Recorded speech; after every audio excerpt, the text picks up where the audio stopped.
7월 1일부터 당장 3단계 스트레스 DSR 시행이 되잖아요. 그런데 이미 지금 1분기 가계 그 부채 규모가 역대 최고라면서요. 맞습니다. 이게 3월 말 기준으로 가계빚이 1,929조 원을 달성을 했고 석 달 만에 주담대가 9조 7천억 원이 늘었습니다.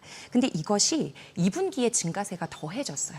왜냐하면 토지거래 허가 구역이 재지정됐지 않습니까? 재지정됐는데 이제 재지정되기 전에 잠시 풀렸을 때 그때 주담대 승인 물량들이 지금 계속 이제 접수가 되고 있고 승인되고 있기 때문에 그 물량들이 들어왔고요.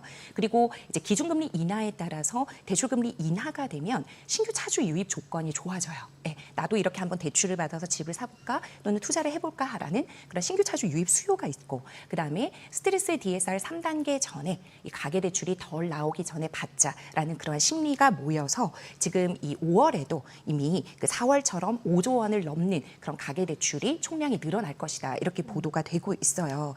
그래서 지금 이 증가세는 한동안 이게 7월 전에 이제 스트레스 DSR이 도입되기 전에 가계대출을 이제 땡겨서 받으시려는 수요까지 하면 좀 늘어날 전망이다 이렇게 보시면 될 것 같습니다. 그러면 일단 지금 집을 살 때 대출을 안 끼고 살 수는 없는 거잖아요. 그러면 지금 가장 이제 현명하게 현재 상태 내에서 이렇게 뭐 DSR 3단계 가기 전에 하는 게 적당한 건지 좋은 건지 아니면 그때 지났었다면 이제 얼마 안 남았으니까 지났다고 가정했을 때 어떤 이제 주택 구매를 처음 하는 입장에서 지금 아직은 그 공유형은 아직 나왔지 않았다고 가정했을 때 어떻게 하는 게 가장 현명한 방법인가요? 그러니까 본인이 어느 지역에 어떠한 주택을 구매할지에 대한 세부적인 전략이 있어야 될 것 같습니다.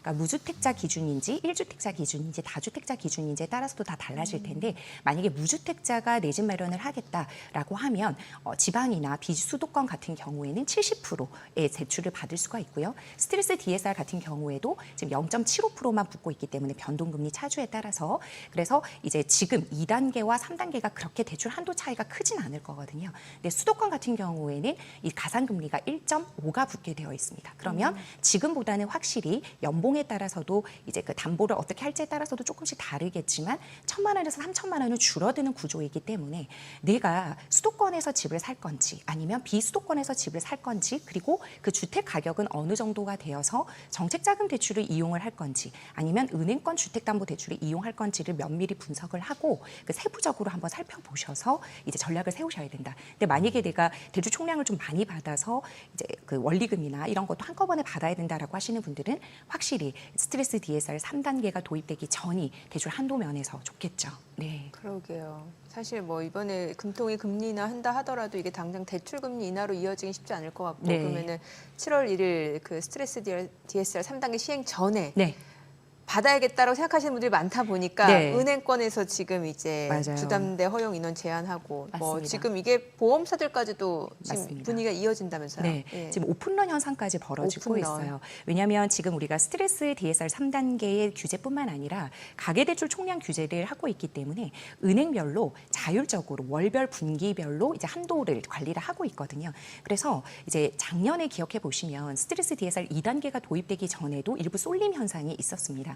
근데 그 이후에는 이제 서민 실소유자들이 받을 수 있는 총량이 부족해서 서민 실소유자들에게 피해가 갔던 적이 있었기 때문에 올해는 이 가계대출 총량 규모를 경상성장률 범위 내로 관리를 하되 월별 분기별로 은행이 자율적으로 관리를 해서 서민 실소유자가 피해를 보는 부분을 줄여라라고 한 게 있어요. 그래서 은행에서 무작정 연초라고 많이 내주지도 못하고 분기가 새롭게 된다고 해서 많은 건수를 열어주지도 못합니다. 그래서 뭐 일부 은행에서는 금리가 낮고 한도를 많이 주는 은행 같은 경우에는 건수를 제한해서 예를 들어 국민은행 같은 경우에는 하루에 150건만 할 거야라고 했더니 오픈과 동시에 1분에 마감되는 그리고 비대면 같은 경우에도 시작과 동시에 마감이 되어버리는 그러한 오픈런 현상들이 계속 벌어지고 있거든요.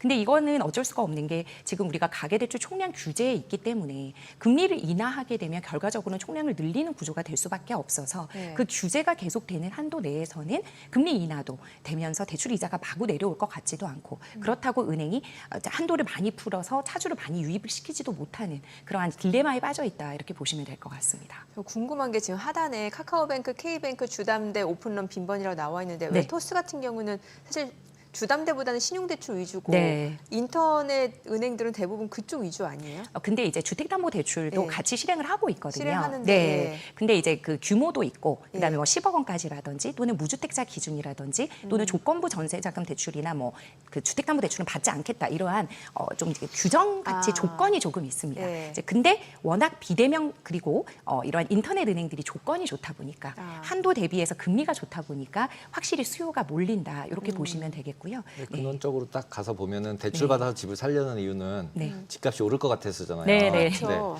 그러면은 근데 그것도 지금 현재는 두 부류로 나눠져 있잖아요. 네. 이게 똘똘한 한 채는 이제 원래 다 정의가 됐고 결론을 진 것 같이 다 얘기하니까 그건 뭐 당연하다 치고. 네. 그거는 그리고 이제 진입 장벽이 워낙 이미 높아졌기 네. 때문에 아무나 갈 수 없는 곳으로 이미 결정됐다고 치고 난 나머지 것들에서의 네. 어떤 실제 수요자들의 입장에서는 이거를 사야 되냐 말아야 되냐. 그리고 왜냐하면 대출을 90%까지 아까처럼 해서 받는다고 하고 뭐 메꿔준다고는 하지만 네. 예를 들자면 인구는 계속 줄어든다고 그러고 뭐 막 이런 얘기가 나오는데 거기다 지방만 풀어주고 지방 사라는 얘기는 왠지 사면 안 될 것 같은 느낌이잖아요. 그런데 자꾸 사라고 부추겨서 다시 또 깡통 계좌 되면 안 되니까 주식으로 치면 그렇죠. 네, 네. 그러면은 이거를 어떻게 받아들여서 어떻게 하는 게 제일 현명한 실수요자 입장에서 실수요자 입장에서 그냥 수도권 정도의 대부분 직장이 있는 곳에 살고 싶은 거잖아요. 네, 네. 그러면 거기 있다고 치면 그 정도 수준에서 지금 말씀하신 10억이다라는 가정이라고 치고 그런 곳을 찾아보면 있긴 있을 테니까 네, 뭐 네. 정했을 테니까 네.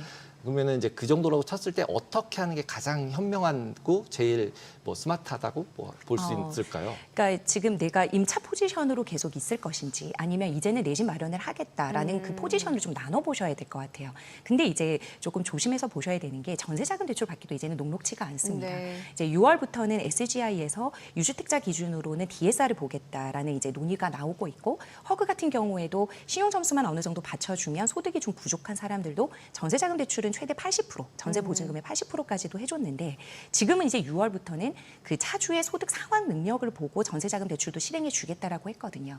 그렇기 때문에 그리고 이제 보증 비율 자체도 즉 보증 기관이 이제 보증서를 담보로 해서 대출이 나가는 게 전세자금 대출인데 이 보증 비율 자체도 100%에서 90% 정도로 줄어들다 보니까 전세자금 대출 받기도 녹록치가 않아질 겁니다.